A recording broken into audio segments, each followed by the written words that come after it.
What's happening? I'm RJ Sachdev, and we're back.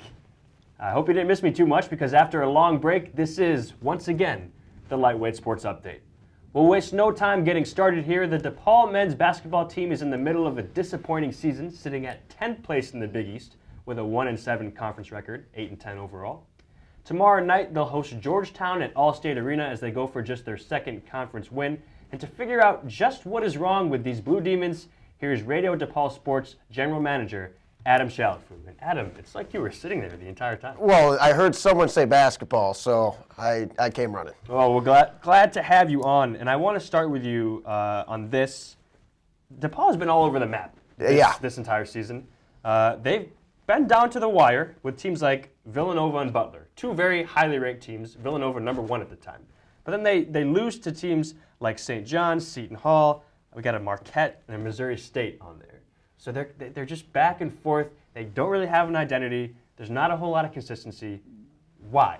What's the issue with this DePaul team this season? Well, I think you hit the nail on the head, RJ. They don't have an identity. They're still searching for one, and it's even tougher when you have players like Strus and Grandstaff waiting in the wings who will be eligible to play next season. But this year's team is really trying to find a way to play a full 40 minutes. You look at those games against Villanova. You look at that game against Butler. In the game against Butler in particular, they get off to such a great start. Went up 25-5 against one of the very best teams in the country. But then you look at the end of the game, they didn't have a field goal in the last 13 minutes and 40 seconds. That's unbelievable. Right. And having that 8-point lead cut, and really they were lucky to take that to overtime. They got to find a way to be more consistent and play a full game, limit the turnovers. And this is kind of a given, but they need to get better shooting the basketball. They're at the bottom of the conference when it comes to field goal percentage and also three-point field goal percentage. Can't afford to do that against the Georgetown Hoyas, who are coming off, ironically, wins against Creighton and Butler, the two teams that the Blue Demons have their most recent losses against. Right, and so it seems like shooting and scoring, as simple as that seems, has been the issue. But not only this year, I mean, this is going back to the 80s. I mean, the last time to see DePaul success, that's how far you have to go back.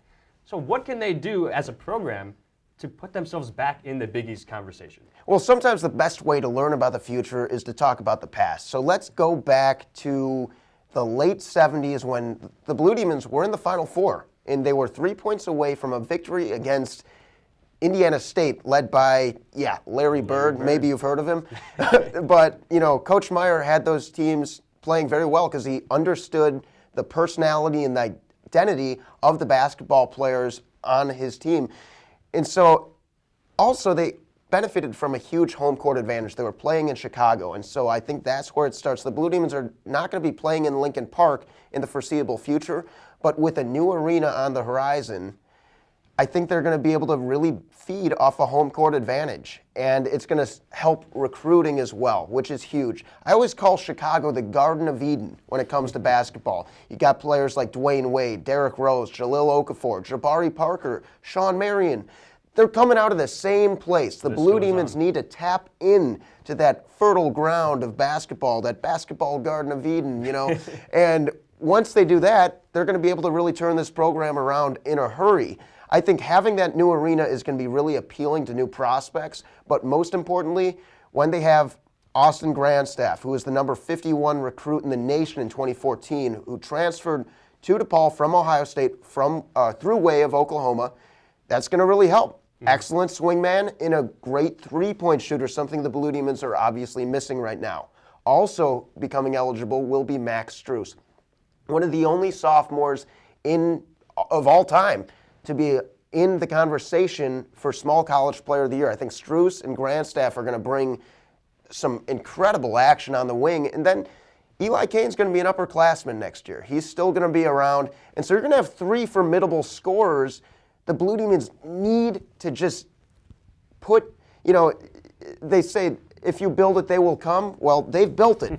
So now you got to make sure that they do come. And the way you're going to do that is by also having an appealing basketball program. Don't just have a nice, shiny, fancy new stadium, but show some consistency, find that identity, and win some basketball games at the new arena. And then I think that you could, in theory, really turn this around in a hurry, especially bringing home court back to Chicago. And I'm glad you mentioned that. So we talk about that home court.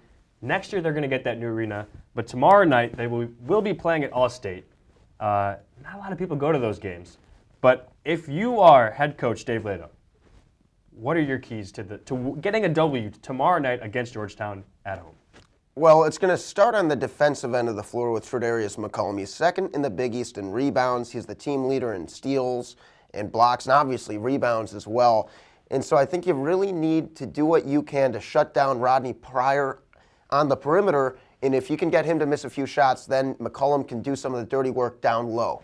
Then get out in transition, attack the basket, but don't play selfish basketball. Share the basketball, but don't overpass. The Blue Demons have run into serious problems with the turnovers when they've overpassed this year. Basically, it comes back to what we talked about with Butler and what we talked about with Villanova. Play 40 minutes of basketball. Sometimes these young Blue Demons, and there's growing pains, that's a given, especially when you have multiple freshmen playing very key roles on this team like Brandon Cyrus, but the potential's there. If they can get out there, Coach Lato can really have a nice game plan, and they can limit their mistakes by playing their brand of basketball. It's going to be difficult because they're still searching for that identity, but if they can find their identity and find who they are as a team, they can play with anyone, and they've proved that. Going up 25-5 on a team like Butler, going right to the wire with the number one team in the nation. It's not as dark as it appears, but they still got to turn the lights on. So a lot of work to do tomorrow. That is Tuesday night, 8 p.m., Hoyas, Blue Demons.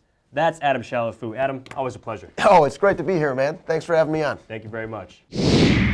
To see more lightweight sports content, visit lwspodcast.com and like the Lightweight Sports, the podcast, on Facebook.